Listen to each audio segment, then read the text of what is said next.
Alô? Boa noite, então. Tudo bem? Para mim é uma alegria estar aqui com vocês nessa noite para a gente estudar um pouquinho mais, através de um material visual, uma obra muito importante da doutrina espírita, psicografada pelo Francisco Cândido Xavier, de autoria do espírito André Luiz, que é o livro Libertação. Então nós temos o desafio, né, de fazermos aí uma apresentação bem resumida, claro, da história central desse livro.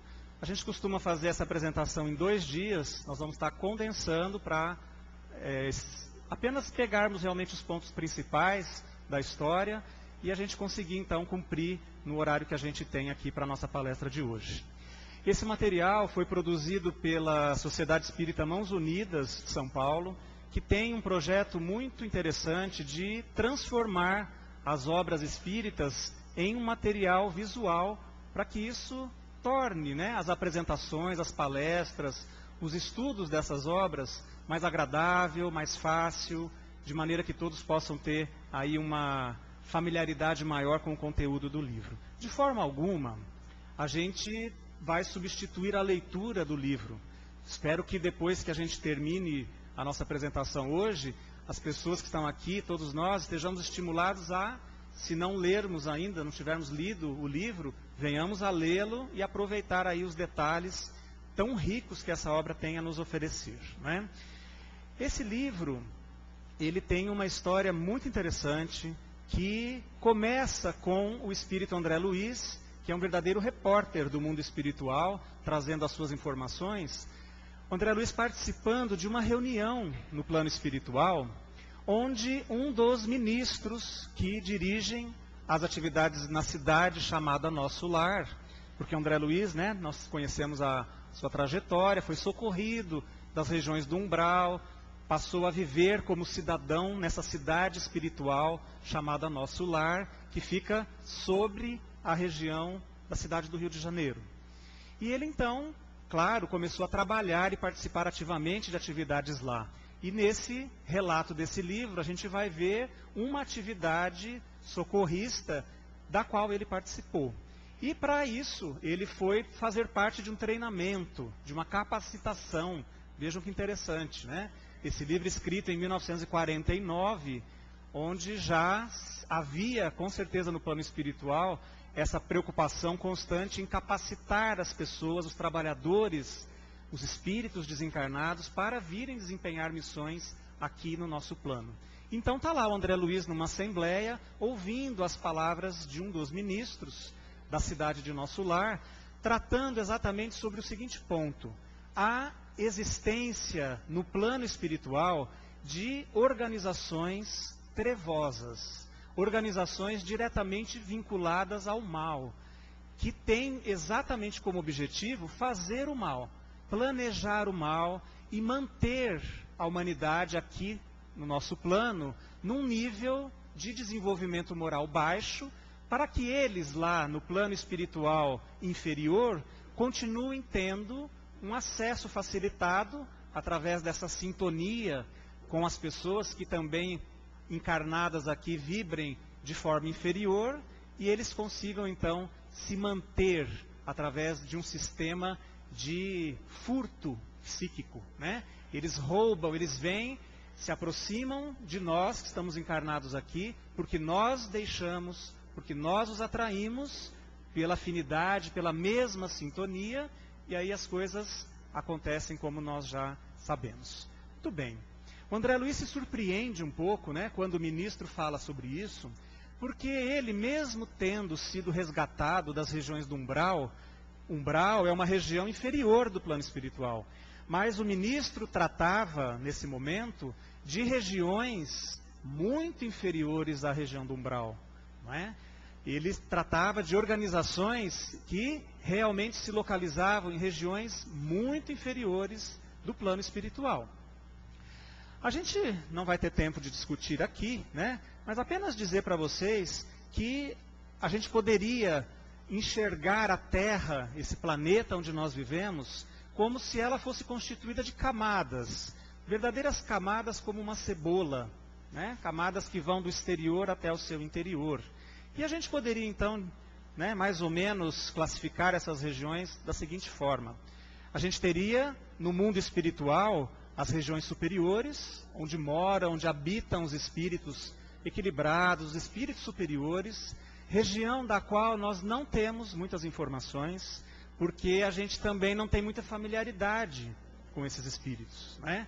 Para nós, é muito mais comum termos informações das regiões mais próximas de nós, vibracionalmente e evolutivamente. Depois da região superior, a gente teria o que nós poderíamos chamar de umbral. Alguns autores até subdividem o umbral em regiões separadas. Fiquemos aqui com essa classificação mais simples. Umbral, essa região de transição, uma região inferior ainda, né, que começa exatamente aqui, na crosta do planeta, e se estende até uma região no espaço, onde estão vivendo, habitando, os espíritos das condições inferior mediana, né? Depois nós temos a crosta do planeta, que é exatamente onde nós encarnados vivemos, na superfície material do planeta, e os espíritos nos informam que existe vida espiritual, espíritos desencarnados vivendo, habitando regiões abaixo da crosta do planeta, regiões chamadas subcrostrais. Imaginem vocês então, espíritos muito inferiores. E abaixo ainda dessas chamadas regiões subcrostrais, nós teríamos então o que André Luiz chama de trevas. Aí sim, onde residiriam aqueles espíritos altamente endurecidos, inteligentíssimos e que se devotam, né, exclusivamente, a gente poderia dizer, ao mal. Temporariamente, mas exclusivamente ao mal. Muito bem. Sobre essas regiões, então, o ministro estava tratando, tá? Verdadeiros núcleos organizados no mundo espiritual para fomentar, estimular a que nós encarnados aqui continuemos a ter atitudes inferiores. Verdadeiros crimes são planejados lá, nessas regiões inferiores do plano espiritual, e os espíritos vêm nos soprar esses planos. Se nós oferecermos assim sintonia para estabelecermos esse tipo de ligação. Muito bem. André Luiz, então, participando dessa capacitação, ele vai integrar uma equipe junto com um instrutor e mais um colega, né, um instrutor Gúbio, mais um colega André Luiz. Os três, eles se deslocam, então, da cidade de Nosso Lar para a região onde o atendimento espiritual vai ser realizado, né? Através de um processo chamado volitação, né? O desenho aqui do slide mostra isso de forma bastante interessante. Eles fazem uma parada numa região intermediária. Então a gente consegue imaginar isso, meus amigos, da seguinte forma. Nós estamos aqui na crosta do planeta e as regiões espirituais, se iniciando aqui, continuam em nível ascendente. Então, lógico que eles, para chegarem aqui, no nosso plano, eles realizam uma trajetória descendente, né? Que é o que a gente viu no slide anterior. Eles pararam num posto de atendimento, numa região intermediária, antes de chegar aqui à superfície do nosso planeta. E lá aconteceu um fenômeno muito interessante, que é muito importante para a nossa história. Houve ali, né? Vocês estão vendo vários espíritos aqui, tudo no mundo espiritual, essas cenas. Todos espíritos desencarnados. E ali a gente tem, né, o grupo dos 3 trabalhadores que nós citamos para vocês, e está sendo realizado ali uma materialização de uma entidade feminina que vem de regiões superiores do mundo espiritual passar instruções para aquela equipe, constituída por André Luiz, seu amigo chamado Eloy, e o instrutor, diretor do trabalho de resgate, que é o instrutor Gúbio. Essa entidade que vocês estão vendo ali, né, uma mulher vestida com uma roupa de matrona, ela passa a seguinte informação para a equipe, que eles deveriam ir em determinada região das esferas subcrostrais, então uma região muito inferior, numa verdadeira cidade do mal, onde eles iriam tentar resgatar um espírito, que era um espírito muito querido dela. Ele havia tido um contato, né? Muito provavelmente eles foram mãe e filho pela descrição do livro, e ela, né, tentava socorrê-lo nesse momento. Eles haviam se separado vibracionalmente, evolutivamente, nas suas trajetórias de vida, de evolução, há muito tempo atrás. Segundo ela, há quase 1000 anos atrás. Eles haviam tido esse contato de mãe e filho, e ele havia decidido, depois dessa etapa, seguir um determinado caminho, que era o caminho do mal, e ela continuou progredindo, e hoje é uma entidade espiritualmente bastante elevada, né? A missão, então, que André Luiz e a sua equipe teria era ir lá nessa região inferior e tentar resgatar esse espírito. Só que não era qualquer espírito. Esse espírito que foi filho dessa senhora, da Matilde, era ninguém menos do que o dirigente da cidade, o chefão da organização do mal, do crime lá naquela região. E ela dizia assim, que há muito tempo ela sonhava em resgatar, em se aproximar dele, mas ele era tão relutantemente ligado ao mal, que ela não conseguia se aproximar. Ele não conseguia nem sentir a presença dela ao lado dele, de tanta diferença vibratória e evolutiva entre os dois. Mas, ela diz, né, há 50 anos para trás, ela começou a perceber uma certa mudança nas atitudes dele. Mesmo ele continuando a ser ali o chefão da organização, ele já se mostrava meio que entediado de só fazer aquilo, de só comandar aquelas falanges de espíritos na prática do mal. E ele já então começava a se cansar um pouco daquela vida. E isso propiciava uma abertura para a ação que ela estava planejando. Ao mesmo tempo, eles viriam socorrer também uma senhora encarnada que estava sendo vítima de um processo obsessivo de uma das equipes desse espírito chefão da organização do mal. Então vocês vão entender essa história, que é muito interessante, tá? O que acontece? Eles vão se deslocar para essa região espiritual inferior, que a gente consegue começar a enxergar aí através dessa imagem que vocês estão vendo. Uma região, gente, que é descrita por André Luiz assim, uma região nada agradável, né, onde a luz solar praticamente não penetra, onde a vegetação é extremamente, né, ressequida, cinzenta, uma coisa de um ambiente, né, escuro, desagradável, com cheiro muito ruim, e vários espíritos ali, né, habitando nessa região inferior, também em características evolutivas muito tristes, né? A gente vai ver aí com um pouquinho mais de detalhes. Eles até têm que fazer um processo muito curioso, que André Luiz relata, porque eles vinham se deslocando através da volitação. Se lembram? É um deslocamento no ar. Quando eles chegam nessas regiões, eles não conseguem mais volitar. A densidade vibratória é tão pesada que eles não conseguem mais realizar esse processo para estarem atuando naquele nível. O que eles têm que fazer? Segundo André Luiz, eles têm que absorver as energias, os fluidos daquela região. É como se eles tivessem que, né, inalar aquelas substâncias negativas, pesadas do ambiente, porque senão eles estariam ali e os espíritos daquele padrão vibratório não os enxergariam. Que as coisas acontecem assim, né? Só vai ser visto por outro espírito que tiver no mesmo padrão de vibração. Se eles são espíritos mais equilibrados e forem lá simplesmente passear, eles até conseguem estar lá sem se contaminar com o ambiente, mas não serão vistos. A missão deles era realizar um atendimento, eles teriam que ser vistos. Então eles fizeram esse processo de adensamento do corpo espiritual, do perispírito, como nós chamamos, não é?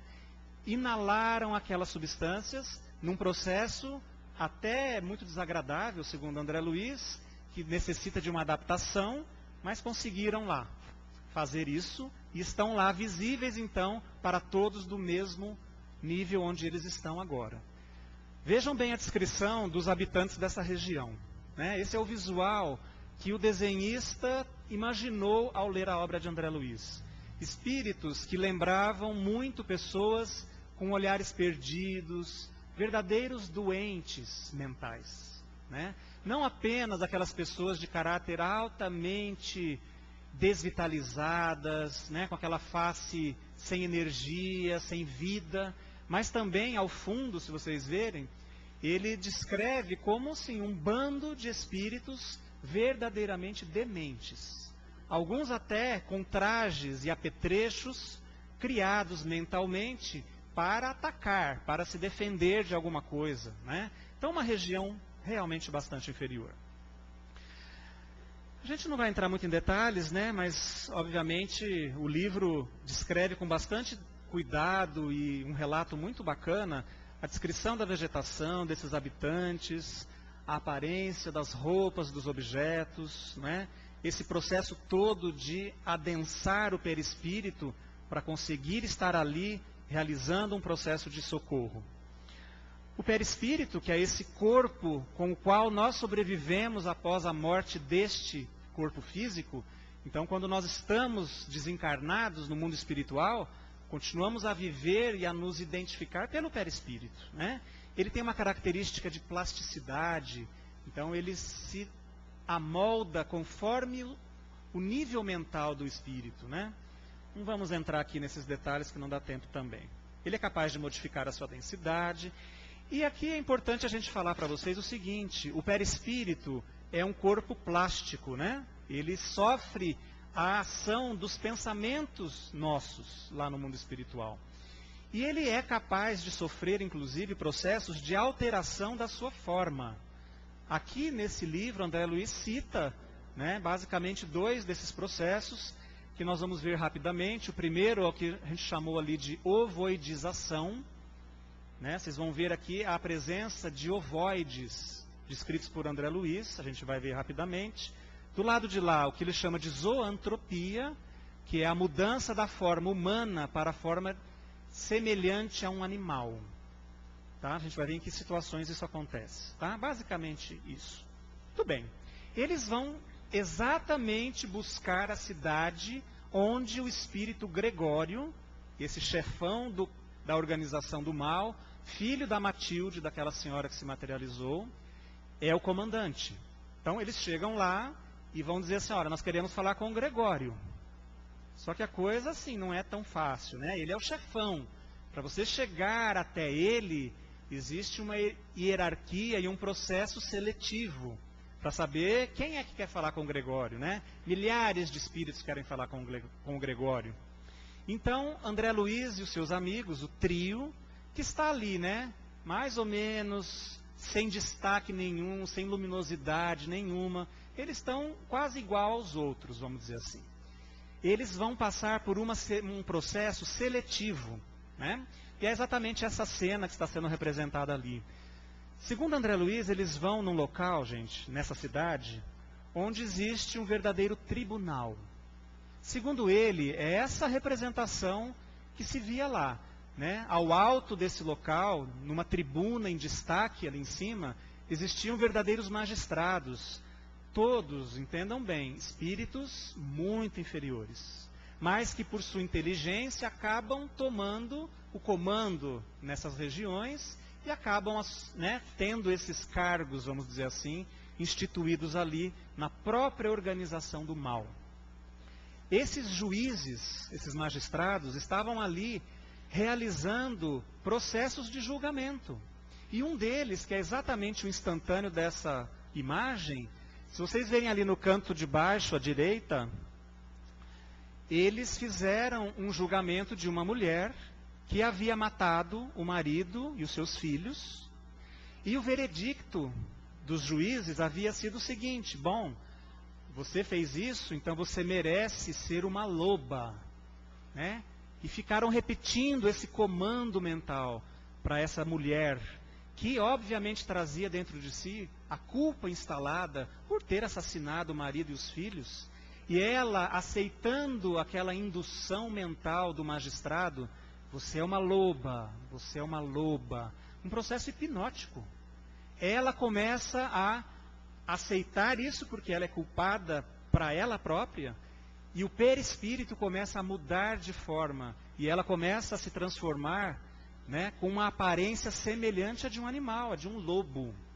Isso é o processo chamado pelos espíritos estudiosos da doutrina espírita de zoantropia, ou seja, a mudança da forma do perispírito para uma forma semelhante à de um animal. Enfim, vamos ficar apenas com essa informação para a gente não estender mais. Eles então recebem a seguinte informação, a equipe dos 3 que estão lá pedindo uma audiência com o Gregório, que eles poderiam ter uma audiência rápida para falar do que se tratava, o objetivo deles ali. E eles foram conversar com o Gregório. Isso não está mostrado aqui nas cenas desse material. Mas nesse encontro inicial entre a equipe da qual André Luiz participa com o grande magistrado Gregório, o Gregório diz assim: o que vocês querem?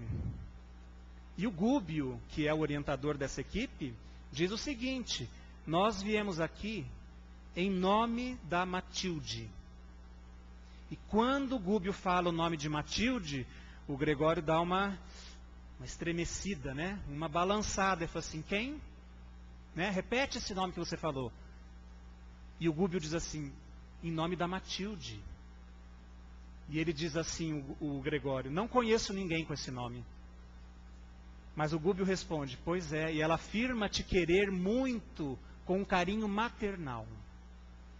E ele fica meio desconcertado, o Gregório, o chefão, e diz assim: muito bem, então vocês fiquem aqui que amanhã a gente vai ter um tempo para vocês conversarem mais particularmente comigo.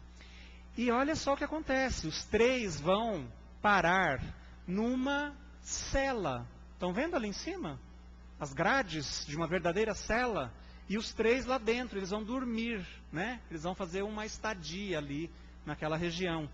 Num hotel nada parecido com o de 5 estrelas, segundo André Luiz, né? Uma região muito, muito desagradável.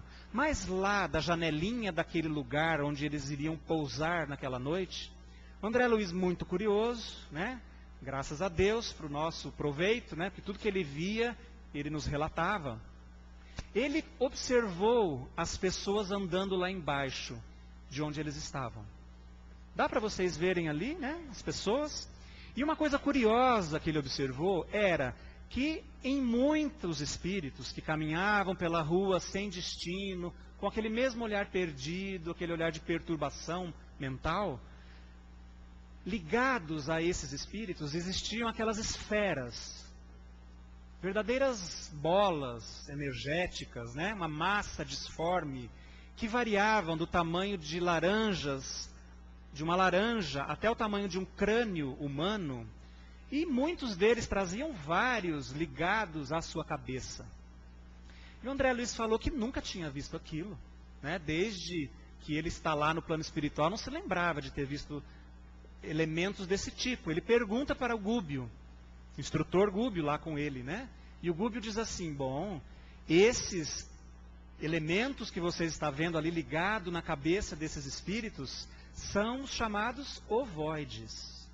O que são ovoides? São espíritos, gente. Espíritos que perderam a forma humana e se transformaram nessas massas informes, né? Não conseguem mais sustentar a forma humana lá no plano espiritual. Eles entram no processo de, né, ideia fixa, que eles vão se fechando sobre si mesmos, e aquilo fica, a mente cercada em si mesma, presa em si mesma, repetindo aquele mesmo pensamento, que normalmente é um pensamento de ódio, de vingança, de culpa, e eles então perdem a condição de continuar sustentando a forma humana e se transformam nesses corpos ovoides, que são então utilizados por entidades muito inteligentes, porém muito perversas, para processos obsessivos. Então, quando um ovoide é ligado na cabeça, na mente de um outro espírito, aquele que está recebendo essa ligação do ovoide passa a receber a ideia predominante desse ovoide. A ideia de culpa, a ideia de ódio, a ideia de vingança, a ideia de remorso. Enfim, é uma imantação fluídica muito forte, muito séria. Vários indivíduos têm mais de um corpo ovoide ligado. Então vocês imaginem o tormento mental, a pessoa fica escutando aquela coisa circulando na sua mente sem parar. Essa é a descrição. Vejam bem, né? Que imagem triste, que segundo a gente tem informação, o que os livros espíritas relatam, meus amigos, é uma pálida ideia da realidade do mundo espiritual. Tanto no seu aspecto negativo, como nós estamos vendo aqui, como, obviamente, na descrição das regiões superiores também. Então são esses os ovoides, né? Não vamos ter tempo de abordar tudo isso aqui, mas no outro dia, eles são liberados daquela cela onde eles passaram a noite. E eles então descem, aguardando o horário marcado para conversar com o Gregório. E eles vão dar uma circulada, né, naquela região ali. Quando o André Luiz chega, né, numa determinada região, e ele para, assim, ele estaca, porque ele fala assim, olha, daqui para frente, dos meus pés para frente, era um verdadeiro abismo. Como se fosse a cratera de um vulcão. Um abismo. Mas eles conseguiram descer um pouquinho por essa cratera, né? E eles encontraram espíritos caídos, vivendo nessas regiões, né? Vocês imaginem que quanto mais a gente vai descendo, mais inferior está sendo esse plano. E eles encontram uma mulher caída no chão, cercada de 3 ovoides. E o instrutor Gúbio fala para o André Luiz o seguinte, fala assim, você quer ver como funciona? Coloque a sua mão em cima de um dos ovoides. E o André Luiz foi lá, né, colocou a mão em cima de uns ovoides, e o instrutor disse assim, agora se concentra. Tenta ouvir o que esse espírito está, né, pensando, maquinando ali, sem parar. E o André Luiz se concentrou e ele conseguia ouvir nitidamente o espírito, o pensamento desse espírito ovoide, né, dizendo assim, vingança, vingança, vingança. E o Gúbio, então, rapidamente conta a história dessa mulher, dizendo que ela havia sido uma senhora de escravos, na sua encarnação anterior. E aqueles 3 espíritos ovoides, que estavam ali diretamente ligados a ela, eram 3 espíritos que ela havia mandado matar, entre muitos outros, né? Porém, esses 3 não haviam conseguido perdoá-la. E eles, por um processo de atração fluídica e, enfim, né, outros fatores envolvidos, acabaram sendo imantados à mente dela e estavam ali os 4 espíritos vivendo nesse tipo de situação de vida. Segundo o instrutor Gúbio, disse assim, sabe qual é a solução para esse caso?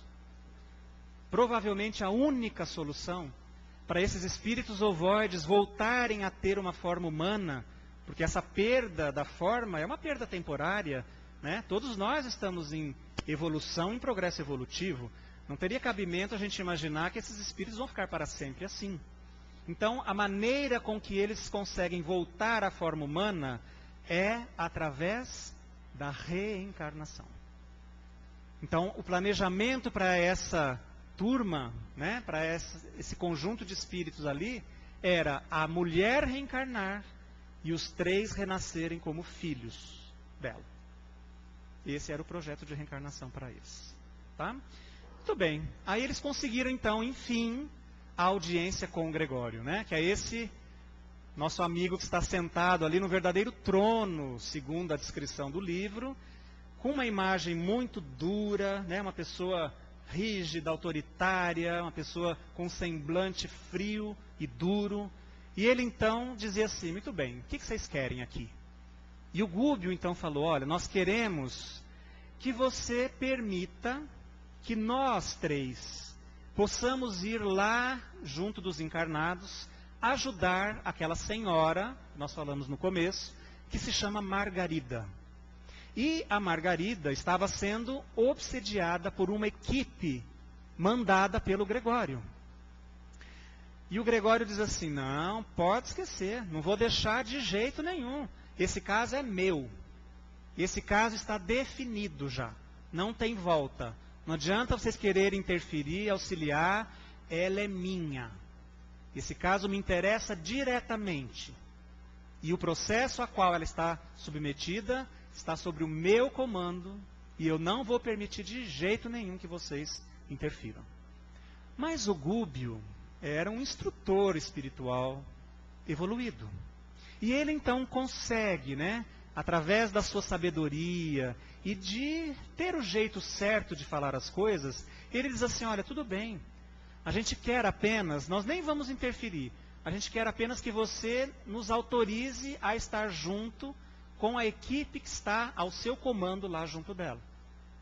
E o Gregório acaba aceitando. Ele diz assim, olha, então tudo bem.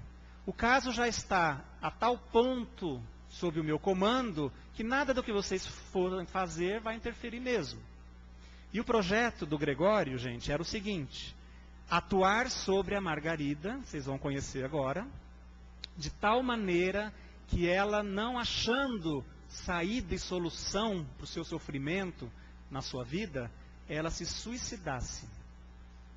E voltasse ao mundo espiritual pedindo ajuda para o Gregório. Porque eles já haviam sido companheiros em outra existência. Tá? Essa senhora, Margarida e o Gregório. Então é assim que a história vai se desenrolar. Eles vão chegar... vamos contar essa historinha rapidamente para vocês. Estou falando para vocês da Margarida, essa senhora que vai ser atendida, que está encarnada. Ela tinha sido filha do instrutor Gúbio. Olha como a história é cheia de lances, gente? O Gúbio, o instrutor, havia sido pai da Margarida. A Margarida... Vamos falar da Matilde, O Gregório e a Matilde haviam sido o quê? Mãe e filho. Lembra a Matilde, aquela senhora que se materializou e que pediu auxílio. E a Margarida e o Gregório já haviam sido marido e mulher numa encarnação anterior. Então, essa é a história enrolada que a gente tem aí para conhecer. E aqui está, deitada numa cama, a Margarida. Eles chegaram lá, encontraram essa situação. Tá? Existia um espírito chefe que comandava a ação de uma falange de obsessores que estavam ali para atormentar realmente a vida dessa mulher. Especialmente dois, que são esses que a gente vê em destaque nesse desenho, que eram dois verdadeiros hipnotizadores. Tá? E eles tinham ali uma atuação vibratória muito negativa sobre ela. Ela tinha mal-estar, sensações ruins, ficava deitada, doente, não conseguia melhorar, nenhum tratamento fazia com que ela melhorasse. Observem na cabeça dela, quantidade de ovoides ligados. Dá para ver ali? Então, um quadro realmente muito sério de obsessão. Um quadro muito avançado, como o Gregório realmente disse. Mas está ali a possibilidade dos três, André Luiz, o Gúbio e o colega, ajudarem. E é isso que eles vão fazer. Primeira coisa, o casal, a dona Margarida, a senhora e o marido, resolvem ir à missa.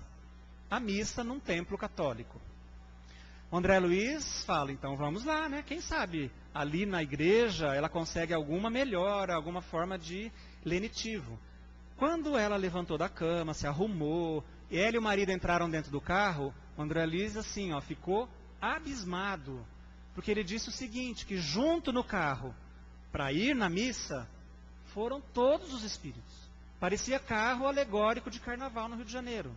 Aquele monte de espíritos junto em cima, do lado de pendurado, todo mundo ia lá para assistir à missa também. E o relato do André Luiz, e aqui não cabe, gente, nenhuma crítica a nenhuma forma de religião, estou apenas reproduzindo o que no livro também não é falado como nenhuma crítica. Ele diz o seguinte, chegando na igreja, no templo católico, existiam lá 750 pessoas participando do culto religioso. Mas André Luiz fala o seguinte, pouquíssima gente lá dentro estava realmente interessada numa verdadeira busca espiritual. Estavam lá, a maioria, apenas cumprindo uma obrigação religiosa da sua religião. né? E ele disse que no ambiente da igreja existiam espíritos altamente brincalhões. Dá para a gente ver ali. Até o próprio sacerdote, diz André Luiz, não estava lá essas coisas. A luminosidade dele não estava. Ele reproduzia um culto mecanicamente. Mas, olha que interessante, né? André Luiz diz que mesmo assim, ele conseguia observar 3 entidades luminosas, que dá para a gente ver ali, que aspergiam energias positivas sobre as pessoas ali no templo. Então, aqueles que tinham pelo menos uma vontade de ter alguma melhora, eles conseguiram em algum momento absorver um pouquinho daquela energia positiva que os espíritos estavam derramando ali. Mas a grande maioria, não. Inclusive a Margarida. Ela estava totalmente alienada, totalmente fora de órbita, pela atuação espiritual na sua cabeça, no seu ser, que ela não conseguiu aproveitar nada. Tá? Eu acho que é só um motivo para a gente fazer uma reflexãozinha, né? Para nós que comparecemos na casa espírita, se a gente não vem também, gente, no centro, da mesma maneira. Porque esse relato do André Luiz, não, como eu disse para vocês, não é uma crítica específica a um templo católico. Essa situação pode acontecer em qualquer templo religioso. Então, será que nós, quando comparecemos aqui na casa espírita, estamos verdadeiramente interessados em buscar uma ajuda, em buscar uma melhora, em buscar informação, em buscar sentimentos melhores? Ou a gente comparece aqui também mecanicamente e volta para casa e nada muda e tudo continua do mesmo jeito? Uma reflexão para a gente pensar em qual pode ser a nossa motivação na casa espírita. Muito bem. Vamos aí mais diretamente a um fato importante da história para a gente não alongar. Um dos obsessores dessa senhora, Dona Margarida, era um espírito chamado Saldanha. Ele era o espírito diretamente mandado pelo Gregório para comandar todos os outros. Então ele era o chefe dos obsessores.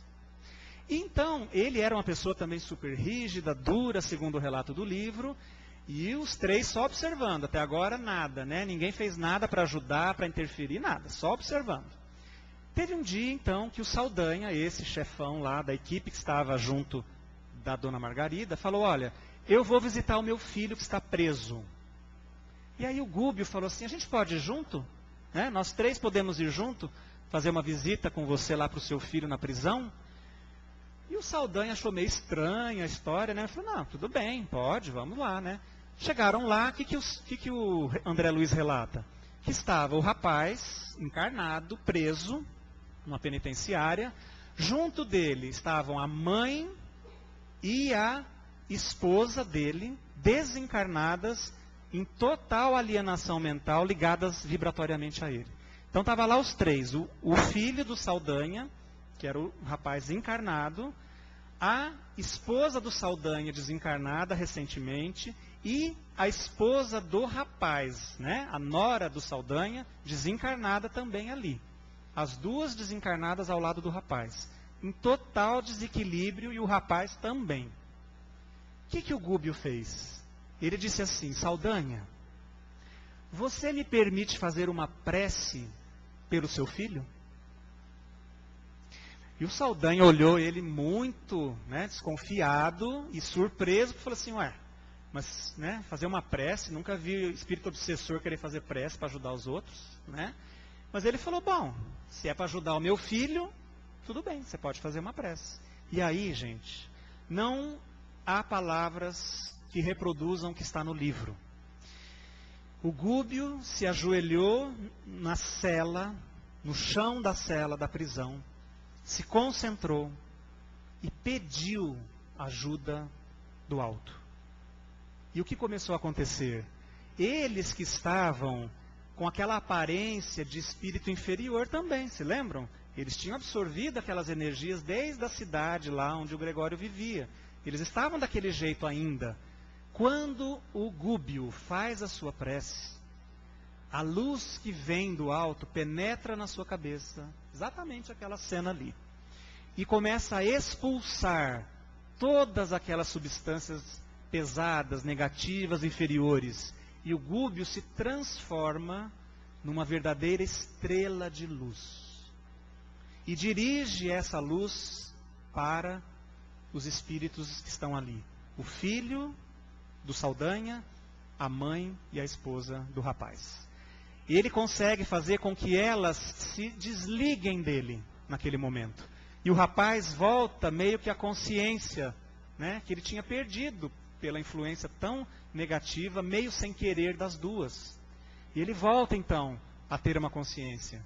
E o Gúbio diz mais, olha, se você quiser, ele fala para o Saldanha, eu acho um lugar para essas duas, que são a sua mulher e a sua nora, serem socorridas. Num lugar que eu conheço aqui perto, que era um centro espírita. E o Saldanha começou a ficar assim, né, pálido, porque ele nunca imaginava que isso fosse acontecer. E ele falou assim, claro que eu quero. E o Gúbio, então, mentalmente solicita ajuda, uma equipe de socorristas espirituais ligadas ao centro espírita ali na cidade, vêm, levam as duas. O Gúbio transmite um passe final para o rapaz, que recobra muito a sua energia inicial. E quando ele olha para o Saldanha, o Gúbio, o Saldanha está assim, ó, grudado na parede, né, sem saber o que fazer. E aí o Gúbio disse assim, olha, eu só quero te pedir uma coisa. Sabe aquela mulher que você é o chefe da equipe de obsessores? Ela também foi minha filha no passado. E assim como eu ajudei o seu filho, que eu sei que você ama, que você continua sendo pai, mesmo sendo espírito vingativo, ligado ao mal, obedecendo ordens do Gregório, eu sei que você é pai, e que você sente amor pelo seu filho. Da mesma forma, eu amo a minha filha. E eu só quero te pedir a oportunidade que eu possa ajudá-la. Vocês imaginam a cena, gente? E o Saldanha não tem condições de falar não. Ele fala, olha, ninguém me falou como você fala nessa noite. Ele disse para o Gúbio. Ninguém ajudou o meu filho, a minha mulher e a minha nora como você ajudou. Como que eu posso te falar não? Faça o que você quiser agora lá, junto da sua filha. Você é o dirigente agora. E aí o trio volta, né? Volta para lá. Vocês imaginem, o Saldanha é o chefe, só que tem um bando de mais de 40 lá, obsessores. Então eles tinham que armar uma estratégia para conseguir esse auxílio, né? Não dá tempo de contar todas as histórias. Mas está aqui, ó, o carequinha desse desenho é o Saldanha. Está conversando com um daqueles hipnotizadores. E ele diz, ó, esse fulano aí, ó, que a gente não dava nada, é o cara super poderoso. Ele foi lá, ajudou meu filho, ajudou... o cara é do bem, mas ó, se você precisar de alguma coisa, fala com ele. E esse, né, um dos hipnotizadores, vai e pede ajuda para o Gúbio também. E no livro é relatado que o Gúbio vai lá e auxilia também os familiares dele que estão encarnados. E eles começam então a mudar a situação, gente, percebe? Tanto assim que uma das providências tomadas é uma sugestão para que a Margarida, que é essa senhora que está sentadinha aí na mesa, essa de cabelo preto, com os ovoides ligados, né, na sua cabeça, o Gúbio sopra no ouvido do marido dela, da Margarida, para que eles compareçam a um centro espírita. E lá eles participam de uma reunião onde é feito um atendimento, os ovoides são desligados da cabeça dela, né? É feito um atendimento aí bastante complexo, que a gente não tem como relatar aqui, e as coisas começam a mudar naquele lar, né? Ela já não tem mais a interferência negativa dos hipnotizadores, não tem mais os ovoides ligados a ela, recebeu um atendimento energético adequado na casa espírita, e o lar começou a mudar. Tanto é assim que a Matilde, vejam bem, está aqui de novo, a Matilde, aquela entidade nobre, né, super evoluída, se materializa de novo no meio deles, agora lá, no ambiente da casa da Margarida, e dá as seguintes instruções finais. ela diz assim: bom, as coisas estão caminhando super bem. Agora vocês imaginem que o Gregório vai saber de tudo isso. O Gregório vai saber que o caso não está mais no controle dele. E ele vai vir aqui tirar satisfação. Né? Ele vai vir pessoalmente aqui, ele e o bando dele. A Matilde disse nesse momento: vocês têm que estar preparados. E essa vai ser a minha chance de reencontrar com ele. Então, gente, o desfecho é muito interessante, né? Ela passa essas instruções. Vários espíritos que acabaram sendo socorridos ali pelo Gúbio, pelo André Luiz, pela equipe toda, se juntam e eles se deslocam para uma região que o André Luiz chama de uma região mais propícia para que esse encontro entre a Matilde e o Gregório pudesse acontecer. Né? Chegando nessa região, essa é a cena. O grupo forma uma meia-lua, né? Sentam em círculo. O instrutor Gúbio se isola um pouquinho, tá vendo? Ele se separa um pouquinho do grupo, porque ele vai se concentrar e ele vai fornecer as energias necessárias para que a Matilde consiga aparecer para o Gregório. Ele vai ser um médium de doação de fluidos necessários para o fenômeno de materialização. Bem ao fundo, se vocês estiverem vendo ali, vem vindo o Gregório, montado em animais, né, gigantescos, descomunais, ele e a sua equipe, cheio de lanças, de escudos, de apetrechos de guerra. Ele veio para tirar satisfação. Como, né? Um caso que era de interesse dele, ele perdeu totalmente o controle, né? Todo mundo debandou e foi para o lado do bem, e ele queria tirar satisfações. E ali foi. Chegou lá, ele foi para perto de quem? Do Gúbio, que era a pessoa que ele sabia que era o chefe naquele momento. Ele chegou na frente do Gúbio e disse assim, puxou uma espada, né? E ele falou assim: levanta, seu covarde, pega suas armas, então vamos guerrear de verdade agora. Né? Você pensa que essa conversinha mole vai fazer você ganhar? Vamos uma guerra verdadeira, com as armas de verdade. Vem guerrear comigo. E nesse momento, o relato do livro diz o seguinte, que uma voz feminina ecoou no ambiente, dizendo assim: Gregório, era Matilde falando, Gregório, seus dias de domínio terminaram. Entregue-se ao bem, volte-se para o bem. E o Gregório começou a procurar a voz, né? Quem está falando? Quem é você? Né? Vem, aparece aqui para mim então. Se não é com ele que eu tenho que guerrear, venha você. E a Matilde começa a se materializar com os elementos fornecidos vibratórios do Gúbio. Ela se materializa com o véu tampando o seu rosto. E ela se aproxima. E ela vai se aproximando do Gregório. Se aproximando. E ele lá, né? Vem, vamos guerrear. Né? A postura de guerreiro mesmo. E ela então, bem perto dele, gente. A cena é maravilhosa. Bem perto dele, o Gregório fala assim: então vamos lá. Mostre as suas armas de verdade. E ela então levanta o véu e diz assim: as únicas armas que eu tenho são as do meu amor verdadeiro por você até hoje. E abre os braços para ele. Quando ele vê, né? Tá aí a cena, ó, o desafio ali dos dois.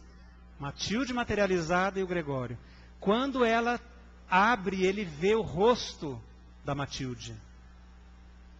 Acontece uma coisa inacreditável. Ele solta a espada no chão, cai de joelhos e abraça aquela que havia sido a sua mãe há mais de 1000 anos atrás. E que eles haviam se separado por caminhos tão diferentes na evolução. Ela preocupada em fazer o bem e ele absolutamente endurecido no mal. E ela abraça aquele que para muitos poderia ser classificado como um monstro. Um espírito altamente perverso, mas para ela continuava sendo ser o filho. O filho que ela buscava há mais de 1000 anos. E assim foi o desfecho dessa história, né? Ele perde totalmente as suas forças, né? Ele volta até a uma aparência infantil, é o relato final do livro, e ela então o acolhe nos seus braços. Ele praticamente perde a noção de consciência, né? Fica desacordado. Os outros que estavam ali junto dele, que eram os seus guerreiros, soldados, debandam assim, imaginem só, né? Se o chefão caiu nos braços de uma mulher, vamos sair correndo daqui. Saiu todo mundo, ó, né? E o desfecho da história é mais ou menos esse, né? Ela leva o Gregório para ser atendido, para que a evolução dele continue, e o grupo também vai continuar aí no seu processo evolutivo. Por isso que o livro se chama Libertação, né? Libertação de quem? Só da Margarida, né? Da pessoa encarnada aqui de um processo obsessivo? Não. Libertação do Gregório também. Um espírito que se dedicou tantos anos ao mal, que finalmente conseguiu uma oportunidade, né? Que ele próprio se forneceu para ser auxiliado e socorrido e continuar aí no seu processo que a gente não imagina como será, né? Meus amigos, é um grande desafio, né, contar uma história de um livro inteiro nesses minutos que nós temos aqui. Eu apenas gostaria que a gente pudesse reter, né, dessa história, e estimulo que vocês leiam o livro sem sombra de dúvida, mas que a gente possa reter isso, que o mundo espiritual é um mundo pleno de vida, né? Nós temos aspectos que nós nem imaginamos acontecendo no plano espiritual. Essas verdadeiras organizações do mal existem. Assim como nós temos, felizmente, né, os espíritos bons, sábios, mentores, que também se organizam para nos ajudar, e a gente vê que a treva não resiste ao contato da luz. Tá? Não duvidemos nunca disso. O amor sempre vence em qualquer momento. Se não venceu é porque a história não acabou. Não é história de novela, não. É história da vida real das pessoas, né? E nós estamos vivendo essas histórias aqui. Então que a gente busque, em cada momento da nossa vida, as oportunidades de conhecimento, as oportunidades de nos conhecermos mais, aproveitarmos as oportunidades que a Casa Espírita nos oferece, de estudo, de trabalho, de reflexão, para que a gente consiga ter essa nossa encarnação como algo aproveitável, verdadeiramente aproveitável. Uma última informação, né, a respeito dessa história. Sabe qual era o plano da Matilde? A Matilde, hein, esse espírito nobre que teve essa capacidade de modificar um espírito tão endurecido como o Gregório. O plano dela era reencarnar como filha da Margarida e receber o Gregório como irmão. Ele seria filho da Margarida também. Esse era o planejamento reencarnatório dessa equipe, desse grupo de espíritos. Então, que a gente possa refletir, né, em tudo isso, nos nossos processos de libertação, e eu espero que vocês se interessem em ler esse livro, que é muito interessante, cheio de informações adicionais aí que a gente não tem tempo mesmo de colocar. Eu agradeço muito a atenção de vocês, que a gente possa ficar envolvidos nesse ambiente tão agradável, de tanta paz como nós temos na noite de hoje. Muito obrigado.